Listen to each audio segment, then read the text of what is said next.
The Saucony ENDORPHIN Speed 4, a big upgrade from version 3 or more of the same? Well, today, that's what we're going to discuss.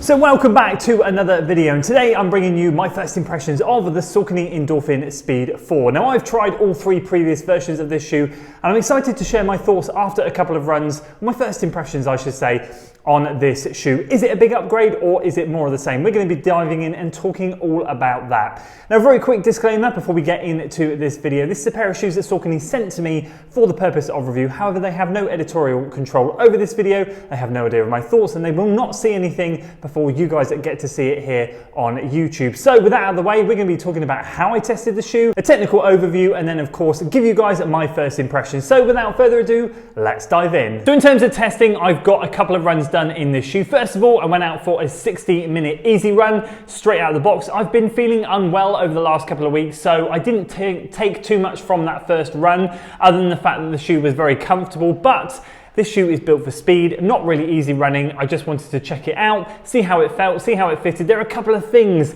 from Speed 3 that I wanted to see if they fixed in Speed 4. So that was a good test. We'll talk about that more in the first impression section. The real bigger test came when I took it out for its long run. I had a long run this weekend. It was 90 minutes plus strides and it was at a moderate intensity, so zone 2 for me.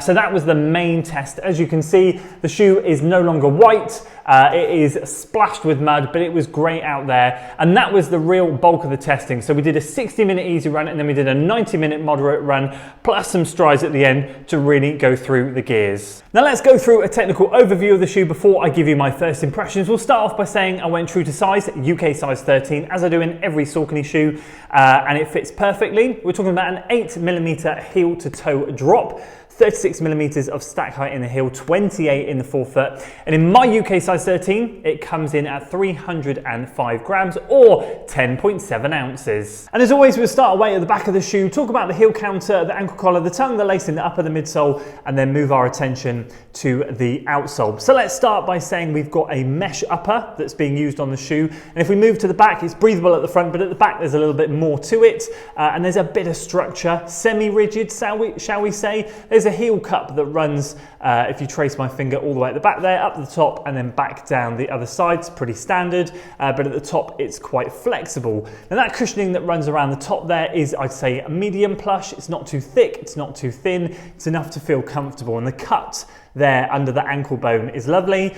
The speeds I always find to be relatively lightweight in padding, but then that's not a problem because it's a lightweight, fast shoe. So they kind of, in terms of the materials that they use, and the volume of cushioning, it's not always as much as, let's say, a normal daily trainer, and that's fine by me because I want to go fast in this shoe. But it's enough. It's just enough to feel comfortable, but also keep the weight down. But we'll talk about weight shortly because this one has gained weight from the previous version. The tongue is medium plush and that runs all the way down, as you can see there. A bit of padding there, but nothing crazy. Still very thin and very breathable. I don't know if you can see through the laces there as it runs down the foot. It is gusseted, which means it's attached to the medial and lateral sides of the shoe, the inside and outside. Hopefully the overlay footage will show you, but as you can see there, it is attached. It's like got wings basically, and it just wraps over the top of the foot, hugs it nicely. And that coupled with the lacing system, which is a relatively simplistic lacing system. The bottom two eyelets are standard. We've got some extra fabric acting as the eyelets here, and then we've got the top one there, standard eyelet with the runners, with the extra hole to do the runner's loop if you want to, the runner's knot if you want to. That all, just as a classic Saucony, adds to what is known for me as such a comfortable fit over the top of the shoe. It is just so great. So yeah, that's all 10 out of 10 stuff. Really enjoying that. And the mesh upper, fantastic, very breathable, as you can see through the toe box there. Lots of ventilation. It's going to be good in the warmer weather, and that is all, yeah, that's all fantastic. If we move our attention to the outsole, we're sticking with the Power Run PB midsole and the nylon plate that runs through the shoe. The wings of that nylon plate can be seen here. That's the black poking out there and the black poking out there. It's re-engineered, so it's meant to add a bit more rigidity and a bit more pop. But the midsole is very much the same as the previous version, slightly sculpted differently. You can probably tell. We've got some funky patterns at the back here. We've got a bit of a fishtail going on here. So it is sculpted differently, but in essence, it feels exactly the same for me, which Power Run PB is fantastic. You guys know it's very lightweight, bouncy, responsive, and all of that good stuff. And then the outsole, we've got more rubber on this year's version than we have on previous. It covers the front of the toe box.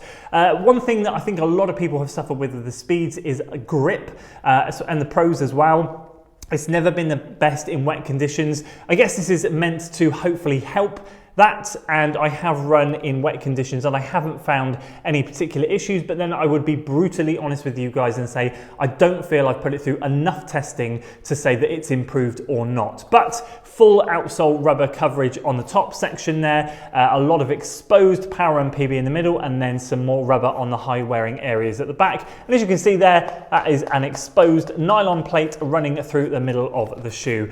So there we go, that is it for the tech. So with all that out of the way, how was it to run in the shoe? What were my first impressions? Well, excited to share this. A couple of things I think that I want to touch on that I found issues with in the previous version that they may or may not have corrected. Maybe it's too early to tell, but we'll go through all of that now. First of all, just want to say it's amazing to be back in the Speed.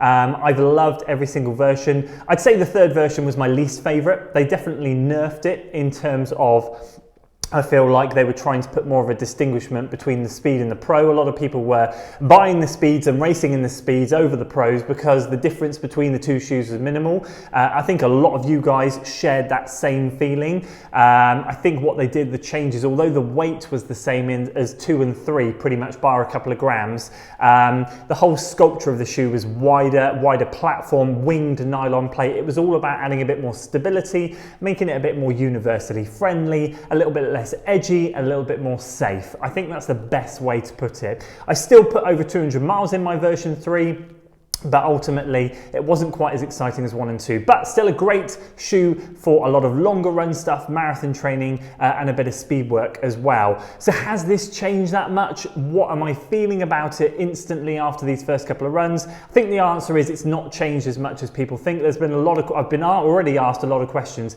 Oh, has it got the same pop as 2? Is it a little bit more like the older versions? I think my genuine honest answer after a couple of runs is it's not changed that much from 3. It has gained 17 grams in my size. So the previous version was 287 grams. In my UK size 13, excuse me, this one is 304, 305. So it has gained a bit of weight. I wouldn't say I necessarily noticed it. It's still a very fast feeling shoe. I still really enjoyed it.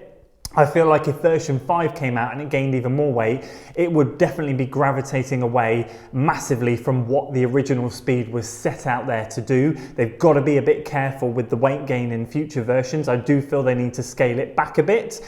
But I think what they've continued in this version is still that wider platform, wider at the back, that winged nylon plate to add stability, but still trying to keep it fast. So there is still that big clear distinguishment now between the Pro and the Speed.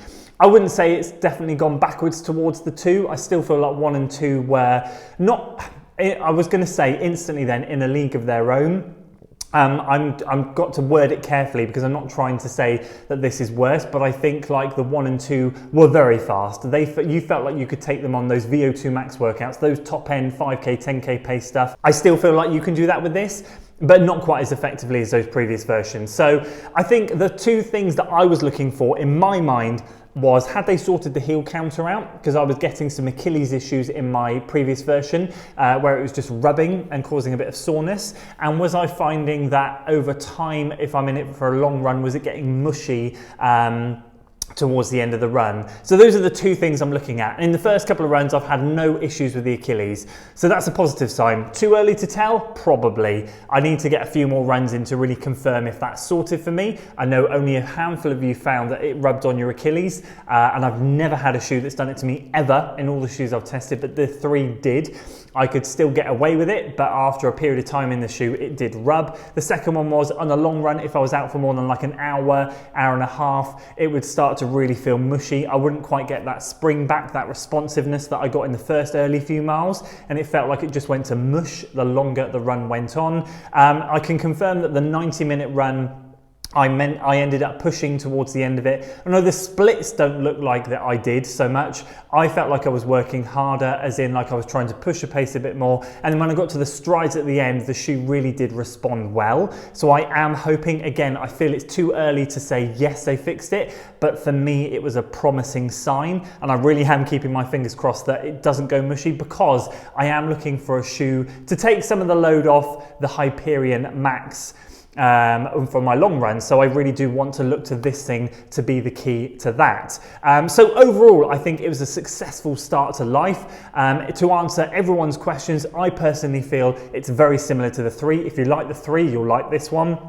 Just beware it's gain weight. Do I feel like you need to upgrade to 4? I feel like they're very similar, probably the same as the Takumi Sen 8 and 9, very, very similar. If you can get 3 on discount, you'll probably get a very similar shoe. But for me, as long as the Achilles issue's gone, then it's worth the upgrade, because that was the only thing that was a downside for me. So overall, yeah, really, really happy with it. Good, easy run, comfort level's good. You can easy run in it. It's not my favorite thing to do. I definitely enjoyed the moderate 90-minute long run. I really enjoyed the strides. And I think all that's left for me to do really now to test this is to put a good workout in. As I'm coming back from illness, I'm not going to get a chance to do that for maybe a week or 2, because I'm building back slowly. So I'll report back maybe on the extra channel if I can get a video out on there, or I'll do a second video on this one and let you guys know. Or if you're following the training series to London, I'll make sure I talk about it in there. So that's my initial impressions of the Saucony ENDORPHIN Speed 4. I give it a big thumbs up, but I wouldn't say it's revolutionary. Nothing crazy's changed, just another solid update from Saucony. Nothing